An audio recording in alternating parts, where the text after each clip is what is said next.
ಬೀದರ್ ಜಿಲ್ಲೆಯಲ್ಲಿ ಇಲ್ಲಿಗಲ್ಲಿ ಪಿಸ್ಟೋಲ್ಗಳನ್ನು ಸ್ಮಗ್ಲ್ ಮಾಡಿ ಮಹಾರಾಷ್ಟ್ರ ನಾಂದೇಡ್ ಜಿಲ್ಲೆಯಿಂದ ಇಲ್ಲಿಗೆ ಸ್ಮಗಲ್ ಮಾಡಿ ಅಕ್ರಮವಾಗಿ ಇಲ್ಲಿ ಮಾರ್ತಾ ಇದ್ದಾರೆ ಅನ್ನೋ ಮಾಹಿತಿ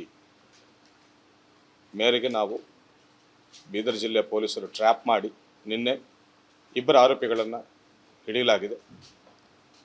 ಇಬ್ಬರು ಆರೋಪಿಗಳು ಕೂಡ ನಮ್ಮ ಬೀದರ್ ಜಿಲ್ಲೆಗೆ ಸೇರಿದ್ದವರೇ.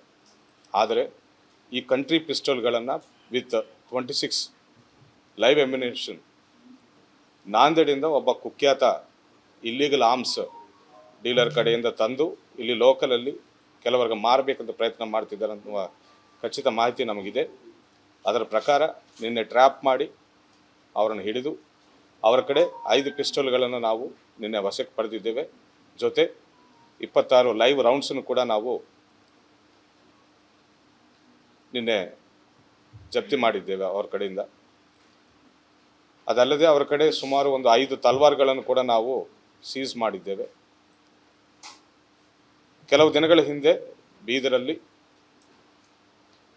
ಗಾಂಜಾ ತಡೆಗಟ್ಟಲು, ನಾರ್ಕೋಟಿಕ್ಸ್ ತಡೆಗಟ್ಟಲು ಒಂದು ಟೀಮನ್ನು ನಾವು SP ಆಫೀಸ್ ಹಂತದಲ್ಲಿ DYSPಗಳ ನೇತೃತ್ವದಲ್ಲಿ ನಾವು ಮಾಡಲಾಗಿದೆ. ಅದೇ ತಂಡ ಈ ಮಾಹಿತಿಯನ್ನು ಕೂಡ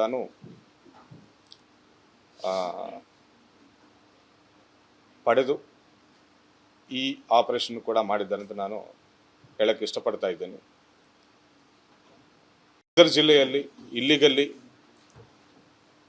ಪಿಸ್ಟೋಲ್ಗಳನ್ನು ಸ್ಮಗ್ಲ್ ಮಾಡಿ ಮಹಾರಾಷ್ಟ್ರ ನಾಂದೇಡ್ ಜಿಲ್ಲೆಯಿಂದ ಇಲ್ಲಿಗೆ ಸ್ಮಗಲ್ ಮಾಡಿ ಅಕ್ರಮವಾಗಿ ಇಲ್ಲಿ ಮಾರ್ತಾ ಇದ್ದಾರೆ ಅನ್ನೋ ಮಾಹಿತಿ ಮೇರೆಗೆ ನಾವು ಬೀದರ್ ಜಿಲ್ಲೆ ಪೊಲೀಸರು ಟ್ರ್ಯಾಪ್ ಮಾಡಿ ನಿನ್ನೆ ಇಬ್ಬರು ಆರೋಪಿಗಳನ್ನು ಹಿಡಿಯಲಾಗಿದೆ. ಇಬ್ಬರು ಆರೋಪಿಗಳು ಕೂಡ ನಮ್ಮ ಬೀದರ್ ಜಿಲ್ಲೆಗೆ ಸೇರಿದ್ದವರೇ.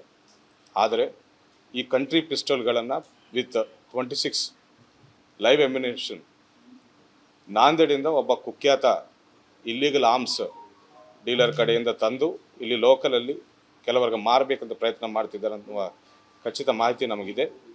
ಅದರ ಪ್ರಕಾರ ನಿನ್ನೆ ಟ್ರ್ಯಾಪ್ ಮಾಡಿ ಅವರನ್ನು ಹಿಡಿದು ಅವರ ಕಡೆ 5 ಪಿಸ್ಟೋಲ್ಗಳನ್ನು ನಾವು ನಿನ್ನೆ ವಶಕ್ಕೆ ಪಡೆದಿದ್ದೇವೆ. ಜೊತೆ 26 ಲೈವ್ ರೌಂಡ್ಸನ್ನು ಕೂಡ ನಾವು ನಿನ್ನೆ ಜಪ್ತಿ ಮಾಡಿದ್ದೇವೆ ಅವರ ಕಡೆಯಿಂದ. ಅದಲ್ಲದೆ ಅವರ ಕಡೆ ಸುಮಾರು ಒಂದು 5 ತಲ್ವಾರ್ಗಳನ್ನು ಕೂಡ ನಾವು ಸೀಸ್ ಮಾಡಿದ್ದೇವೆ. ಕೆಲವು ದಿನಗಳ ಹಿಂದೆ ಬೀದರಲ್ಲಿ ಗಾಂಜಾ ತಡೆಗಟ್ಟಲು, ನಾರ್ಕೋಟಿಕ್ಸ್ ತಡೆಗಟ್ಟಲು ಒಂದು ಟೀಮನ್ನು ನಾವು SP ಆಫೀಸ್ ಹಂತದಲ್ಲಿ DYSPಗಳ ನೇತೃತ್ವದಲ್ಲಿ ನಾವು ಮಾಡಲಾಗಿದೆ. ಅದೇ ತಂಡ ಈ ಮಾಹಿತಿಯನ್ನು ಕೂಡ